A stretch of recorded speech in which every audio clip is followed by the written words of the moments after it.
That's a total fucking processing waste, because if you want to make one change, you've got to redo everything you just did. Can we reteach this with Mac? Ultimately, you decide if you're going to live or not. Am I just going to get through life, or am I going to live? Because it's a fucking choice. I mean, you literally decide that. And some people decide it when they're 70, and it's too late.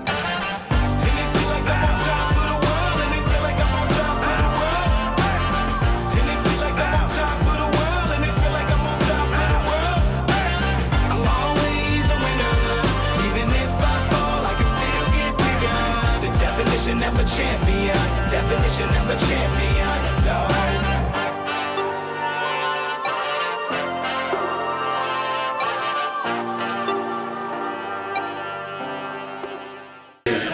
Does everybody have their buddies? Number 13, are you here? Is Tom here? Where are the Toms? Fuller was being a smartass because that's what Fuller does, so he has to present everything this week. We will hear metrics, strategies, and values from Fuller starting now.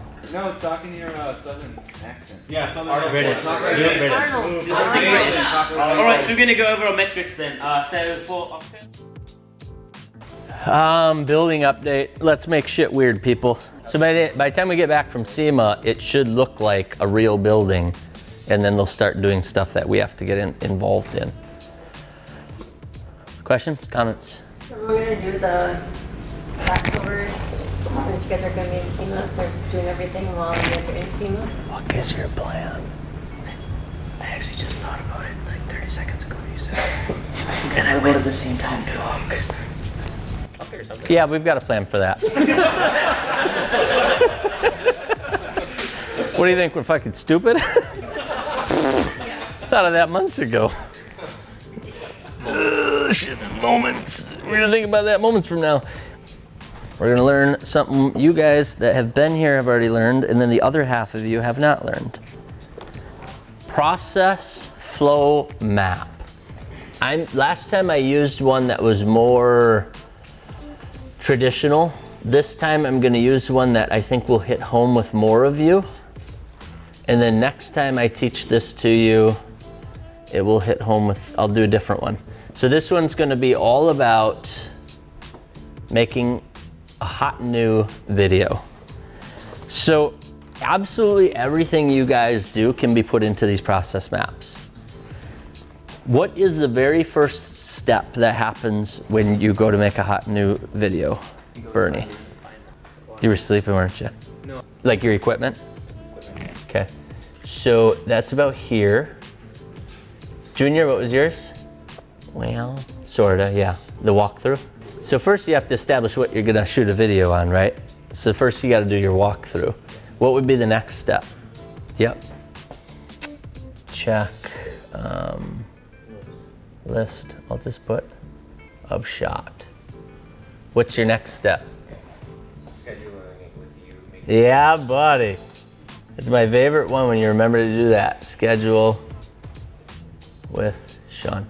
Do you see the difference between thinking about it like, okay, I gotta go shoot a video, and thinking about it like a process the whole time? So one of the reasons for process maps is a lot of people start exactly where you did. I'm going to shoot a video, I'll go gather some stuff. But when you start thinking about it like this, you start realizing how important that step is, because you can't start until you do that. You start realizing how critical scheduling me is, because you can have all the shit gathered up you want and have the wheel all set. But if you see me drive out of the parking lot and I'm not coming back for the rest of the day, it's like a bad day, right? Happens to them all the time. So this is a perfect example. So the outside source is Offset's garage, because they're the only reason we have wheels right now, except for the couple of contests. You could put Scorpion or somebody else up there.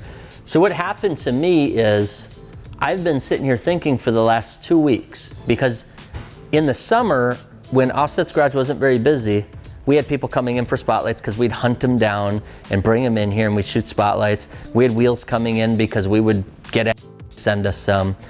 And now that OG's been busy, it's been really nice. It's like they deliver to us all of this content. We don't have to go hunting for it. So I'm sitting there watching Junior talk to Tommy for 20 minutes at his 22-minute huddle this morning, going, you realize he ain't gonna be sitting at your table anymore in 60 days, you're fucked. because you got to go hunt all those people down. I remember begging people to do spotlights. It was turning into a real pain in the ass. So we had this awesome idea to get rid of our source for hot news. So that's why when you do these process flows, a lot of times it's not only important to think many steps ahead of, you know, the actual doing of it. It's also important to understand your sources. And then the other thing is that it goes full loop, right? You have to always be thinking about who consumes hot news. What kind of viewers? Customers. Yeah. So these are customers that buy wheels. We have to always be thinking, every time we make a hot new, are we meeting their needs? Because there's no point in making a video if you don't have those viewers. So I saw the comment I sent you last night, which your response is freaking awesome. Somebody actually commented last night, hey, how come we never get to see the truck at the end of a lifted live, or of lifts and levels? We're like, oh, because we'll spotlight that. Well, our spotlights are like 2 months behind. So we kept telling customers, you'll see it in a couple months. And finally somebody last night goes, listen, motherfucker, I am the viewer. I'm telling you I would enjoy these videos better if you just show me some shots of the fucking finished truck at the end of it. Why would you not listen to me? And I went, you fucking A, screenshot, Junior, the fucker gonna kill you. So, and of course his response was, yes, we've already changed that. These are actually videos that we already had made, which is also a huge danger. I've explained to some of the guys batching. So if we batch 20 spotlights and we're booked out till February, what happens if a customer says we should make a change? They think we ignored them for 5 months because you batched a bunch of, you have a backlog of wrong done in their eyes until they'll see their improvement. So there's also a risk with that batching. So not to try to teach you 55 things at once. Does this make sense? I'm not going to keep going with the steps because I just want you to know the concept that literally everything you do, just in filling sticker orders, is a process. And because he's very linear, it's been working well because he knows the first thing he has to do is go and do his counts. Then he's got to go and make sure that he has the vinyl on hand, otherwise he's got to order up vinyl, otherwise he'll go to start cutting and he's got nothing to cut 10 stickers in. I mean, that's all a process, and I'm sure you've been stung by it in your early days because you didn't realize the buying vinyl was crucial, and you're down in the fucking basement ready to rock and roll, and you're like, so when I walk into a public shitter, the first thing I do isn't sit down. It's check the toilet paper roll. You don't fucking sit down until you've checked. Otherwise you get to this step and it's fucking game over. There goes your undies. You gotta cut them off, wipe your ass, and flush them. Socks if you're wearing any, you know? So, this, Jerry, thanks for speaking up. Jerry is a phenomenal example because Jerry now runs our campaigns. He's learning that his campaign starts with, what are we gonna company for the month? And then he's got to figure out which organization are we going to promote, or what benefit are we thinking. And then he's got to start getting a hold of them, getting the permissions from both of them. And then he's got to start asking, where can we get wheels from? Then he's got to get a hold of Kevin to start the designs. His giveaway starts 7 weeks before he actually starts a giveaway kickoff. We used to do it in 7 days, and it was a fucking shit show, and it sucked and it was frustrating. Now that we have Jerry, it was super fun. Fuller lives for that. I fucking hated it. So now Jerry has laid out this process, and I don't know if you've ever laid it out like this, but your life will get really cool. Typically a calendar looks just like this, because these are just days of week or weeks. And then you kind of make what's called a Gantt chart, that you start laying out the overlapping steps. This is a Gantt chart right here that they used for this project of building our building. And that's what Jerry can start to do to see what overlaps and what different things he has to start 7 weeks before a giveaway. So this stuff absolutely works for everything. So when we're looking at Dream Home right now and I'm watching this other company and they have none of these tools in place, it's a fucking shit show. And I'm sitting there going, so where do I even start? I mean, I literally have to start at the beginning and start building all of this structure in.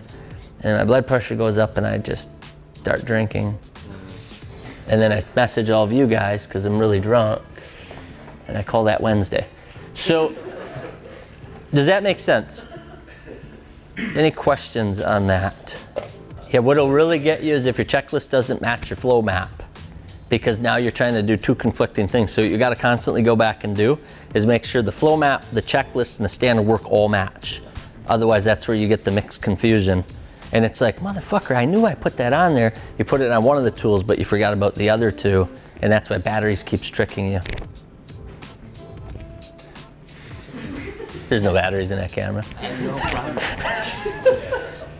So Mario's gonna bring that back to us next week. So my next question, and what I would encourage you guys to do is do what Eric did, do what Mandy did. Use your personal example, your personal job, to just reteach us how this impacts you or how you could use it. And I'm not expecting you all to leave here and go use these tools. I'm gonna keep driving them into your head until you realize you need them, and then you'll use them anyways. So there will be very little requirement outside of the leads. I will require them to do it because I can, for you guys to use this stuff. It's more about if you could just picture how much easier your life would be if you had a flow map of when a customer vehicle comes in till when it leaves. Now your checklist is doing a lot of that for you, but imagine if on the back of it, it just kind of laid out when do you do the drive versus the filming versus the alignment, because that can be tricky. And it'll never go perfectly, but at least everybody's on the same page, and these guys have a picture to look at. So you don't have to keep explaining to them when they can have the truck. What do you guys want to learn next week? What was the next one? Unless if somebody does the homework, I'm going to teach you something that I almost got into today. The 7 wastes. So there was never 8. That was trying to make it theirs. There's waste. So one of the wastes is processing. So let's say that you decide that every video you edit, you're going to completely render it and upload it to YouTube before you have a single other person look at it. That's a total fucking processing waste, because if you want to make one change, you've got to redo everything you just did. Can I reteach this when Max comes in? Yeah, that's just plain stupid, right, Junior? Yeah. And then there's a bunch of other ones that I can't remember. One of them is the batching. I can't remember the fancy name. I'll relook at the fancy names so you guys can remember them. But it's when you overproduce anything, you're just creating fucking problems. All these videos you guys have batched up, they're gonna burn you. I know sometimes we have to, and like for the season of the builder, you have to, and you just have to deal with the consequences. But the more stuff you do real time, the less consequence you have that it could be outdated, shitty microphone. Like I said the other day, what if we shot 8 videos with this microphone and we've never edited one, and we find out that the sound is absolutely fucking terrible? Now we're screwed. Does that make sense? So I'll go through, there's like 7 of them that are very similar to that. It's all about just thinking through, and you've seen these, right, Justin? What I'll probably do is we'll lay the 7 up there, and then we'll focus on the 3 we actually give a shit about. There's some really dumb ones, but I want to bring them all up there and have you guys think about, because there may be a dumb one to me, but it might apply to you perfectly because you're a programmer and you guys do weird stuff. So processing for you guys is when Ben used to produce something for days before he showed it to us. And you rarely did that because you're against that. You like to give it to us even though it's going to be frustrating and have a lot of bugs. At least you know he's on the right path. Because what if you built this whole program and you're like, we're not selling those. That makes no sense. I thought, you said rim. I thought you said tire. And now you have this whole thing built because one word was wrong. So that's why you constantly have somebody test it and check it. So we'll go through that. Cool?